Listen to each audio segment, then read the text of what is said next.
So, I mean, that's what I would say is we should be, I'm an atheist, a radical atheist, and I believe in being fiercely critical of religion, but for our concrete studies today, what we need to do is just that. We need to be critical of religion, which means a critical analysis, breaking it down into its parts, and an evaluation on a part-by-part basis, you know, and finding what is valuable.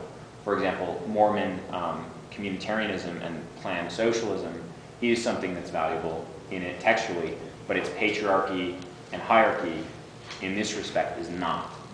And so that's what I would advocate for. Absolutely. Now, I thought it was... what was your second question, by the way? Yeah, that's what I'm going to get into. I thought it was worthy to note that he organized not just the defenses in line, but the governing aspects in line, which the Paris Communards took.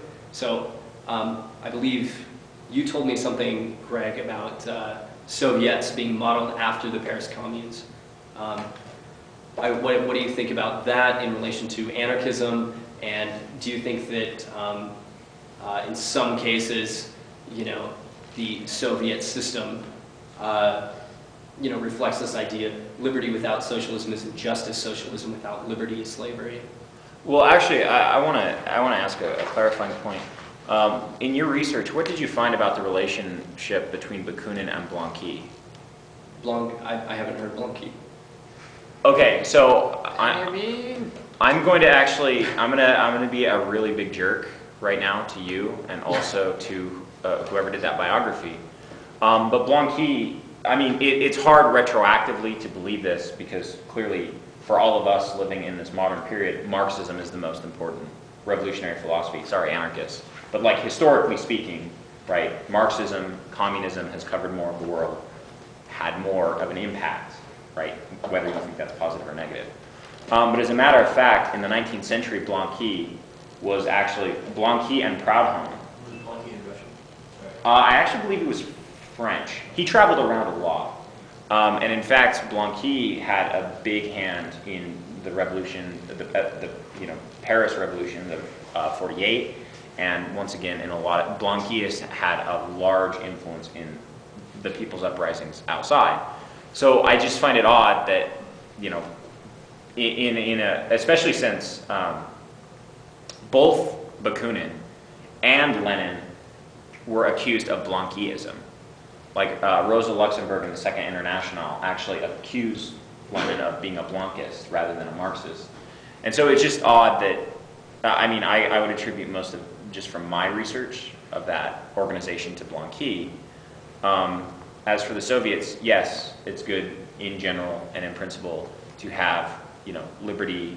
You know, liberty without socialism is injustice, and socialism without liberty is tyranny.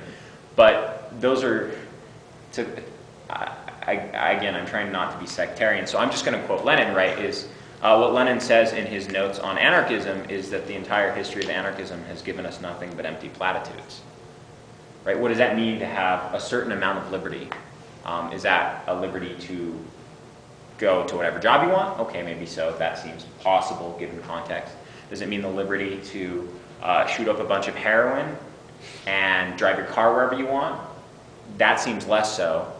And again, what I'm not doing is saying, oh, anarchists are so dumb they can't figure out that people probably shouldn't be allowed to shoot up heroin and drive their cars around. But the problem is how that gets played out is through a rigorous theoretical analysis rather than a sort of platitudinal phrase about the ills of tyranny. What is Blanquism? Well, Blanquism is a form of insurrectionary socialism that is strongly anarchistic, strongly libertarian. He, I think, was the first to coin, or one of the main popularizers of the phrase, libertarian socialist. And so he was a big fan of armed insurrection. And in fact, the Blanquists were actually numerically the major force of the Second Paris Commune in '93.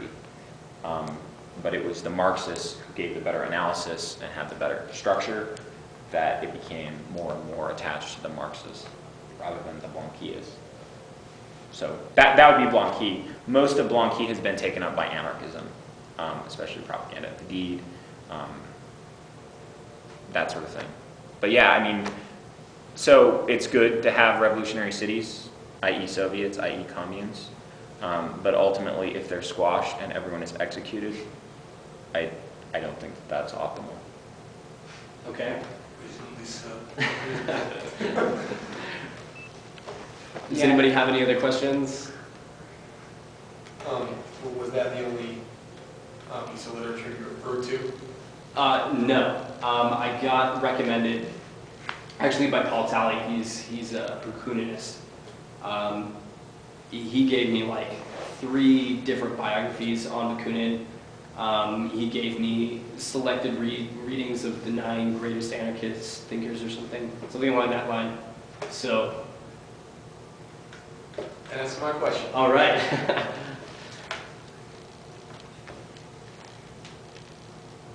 Thank you. Okay. I guess we'll call it an